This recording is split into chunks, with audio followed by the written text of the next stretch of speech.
Hey, it's Brooks with Character Design Forge. This is an empty shelf, and this is a shelf with a few books on it. The more books you add, the bigger the library gets. The more you read these books, the more your knowledge grows, and the more well-rounded your understanding gets. And when something comes up that represents a blind spot in your library, if an item does not appear in our records, it does not exist. Building up a visual library as you learn to draw and become better at drawing is not the same thing as muscle memory learning. It's not about relentlessly repeating a drawing of the same thing from the same angle. Instead, it's about deepening your understanding of something so that when you go to make something from your imagination or build out something new, you can start with familiar objects that are more accurate, nuanced, and complex than impossible. Perhaps the archives are incomplete. Nowhere is this more potent than in our understanding of human anatomy. And I'm going to use some examples from recent critiques at the Novice Bard tier on patreon.com/BengalDenizen in order to show you what I mean. These folks have already received personalized videos from me. I've been working through the queue of critiques this past week. We went from 20 or so waiting in line down to 8. So for the most thorough means of learning and working through this input and output method of learning, the new Learn Character Design course, which I just launched a few weeks ago, does a thorough job of working you through the kinds of drawing there are and anatomy specifically from a practical standpoint. You can head to learncharacterdesign.com for more on that.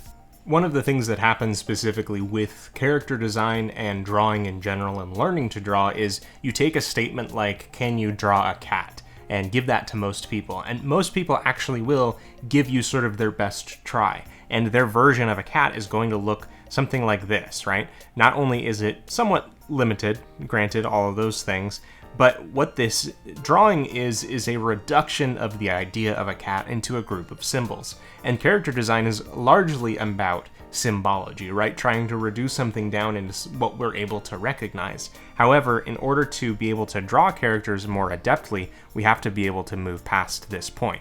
The problem is when you only have this kind of understanding of what a cat is like, when you go to draw a more realistic one, and then you start adding in these sort of extra little bits where you go, I think this is right, I think that the nose does this, right? But there isn't really that actual fundamental understanding. There's drawing fundamentals that aren't present there, and all of a sudden you get something that looks a little bit like Alf with cat ears. Take, for example, this drawing that was done by Ahako, which was one of the submitted students for the critique, and this drawing that they did specifically is one that is done through observing an existing piece of art. So what they've done here is they've taken a drawing that already exists, right? And they've drawn their version of it. They've interpreted it. And this is actually a method of drawing that is largely linked to realism, or what you're going to see with a lot of artists who are trying to do things like still lifes. It's realistic drawing or observational drawing. You're able to mimic what a camera does, see what areas are light, see which areas are dark. It's great for things like finding light and shadow, for texture and things like that. However, if it's pulled directly like this from an image, a few things happen. For one, you can't say, well, take this character and pose them another way, or draw them from a different angle. The understanding that you have is just the same as an old school camera. Maybe the newer ones have some face tracking or something, right? But they aren't able to rotate those objects. And that's what happens when you move forward from something like this, where you're pulling from something into an area where you're drawing from imagination, like these images here. There's still that same style, right? We're not talking about anime style or anything like that. Personally, I'm not one of those teachers who's going to tell you don't draw anime. The idea, though, is to pull from the real thing first and then reduce it to symbols from there. And a drawing like this reads to me like someone who has pulled directly from the already interpreted source, the second hand. My video called Stop Making Cartoons of Cartoons is based around that idea, right? Someone has already abstracted, pulled away from the original source, and then that's their personal creation. And to abstract further away from that is kind of like trying to dilute further, or a second game of telephone. So here's a sketch that I did for this person, just a quick draw over, really a fast sketch. And the reason it's fast is because I'm just pulling on my own personal mental library, visual library of what human anatomy is like, the practical elements, the form, dimension, proportions, and things like that. And from there, I can take the individual stylistic elements like the ears, like the eyes, the way that the artist has drawn them, and graft those onto otherwise a fairly real person, or it has the semblance of reasonable human proportion, right? And from here, we don't necessarily need to, keep it where I have all of this extra visual information, these sketch lines, right? All of those don't need to be there in the final. We can easily go from this to, a very clean ink drawing, right?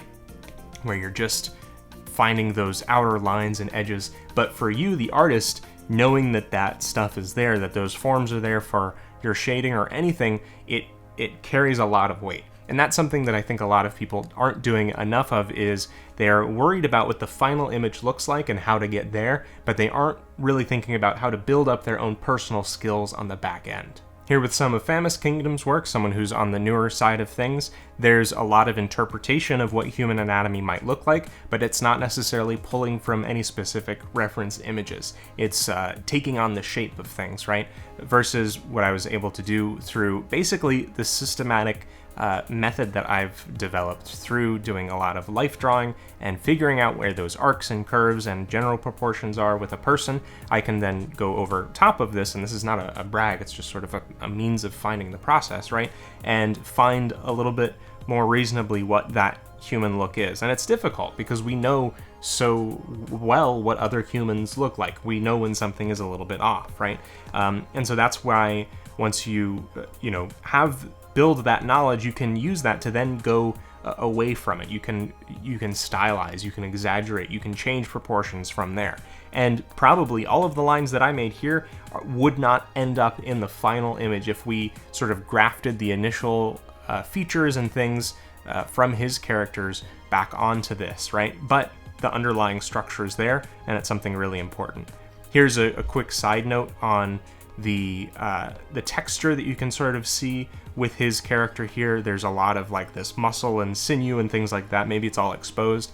However, it has the appearance of being a texture, right, along these edges without actually, once it hits the edge here, we just see lines. So it's almost like a printed sticker that ends right there. It's important to allow these things, even if you aren't one-to-one every little bit of these segments coming out the side, give an amount of segmentation to these things so that we see the edges and we see it wrap around. The same with this belt here. We want to be able to see the wrapping and know that there's a 3D constructed shape underneath this. This kind of reinforces some of what I'm saying about finding that underlying structure beyond just what you would see in the final image. Here we have some of AJ's work, and AJ's been a long-time supporter and patron of the channel. So here's some of his things that he's working on, his work, and the idea that I did want to get across with some of his things to sort of improve on was, again, that idea of not just having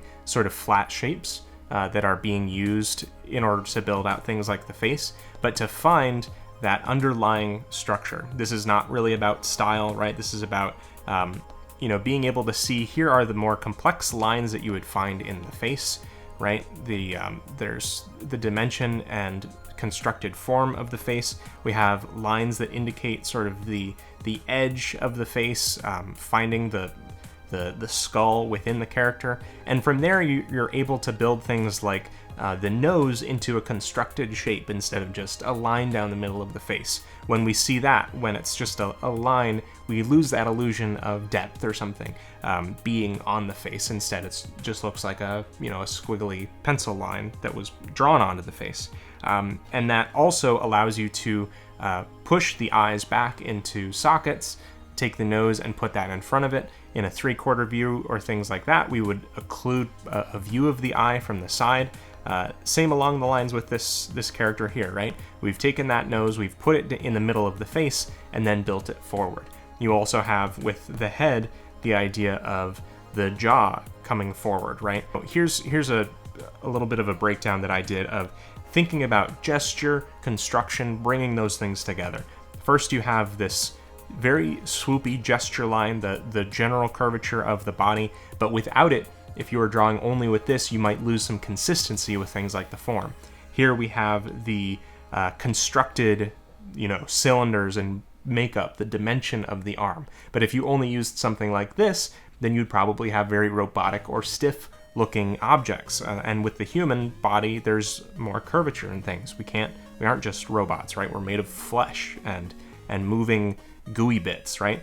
And so from here, if you combine those things together, in general, you start to get an idea like this, where the silhouette is changing of the arm. As the arm moves and muscles contract, you change the overall flow and shape of the arm. So that's how I view those two things building on each other. One part of this is building blocks, and the other one is energy and flow and curvature and what's visually appealing. So hopefully that gives you a good idea of the importance of building up a visual library for yourself. The way that you do this, the way that input this information, is to study and draw something from multiple angles, different poses, things like that. Understand something on their base, practical shapes, and that way the next time you go to draw something from your imagination, it will be a lot more stronger. You have something that you're pulling from. This is not just a process for newer artists, it's something that everyone can do. As you go back and revisit these steps and these fundamentals, you're able to build up even more nuance, more understanding, and more accuracy.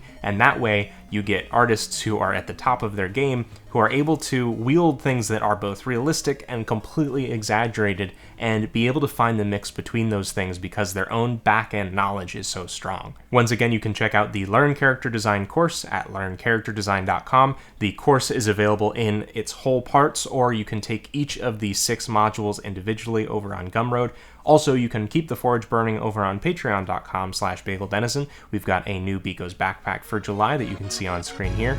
Thank you so much for watching, and have fun creating.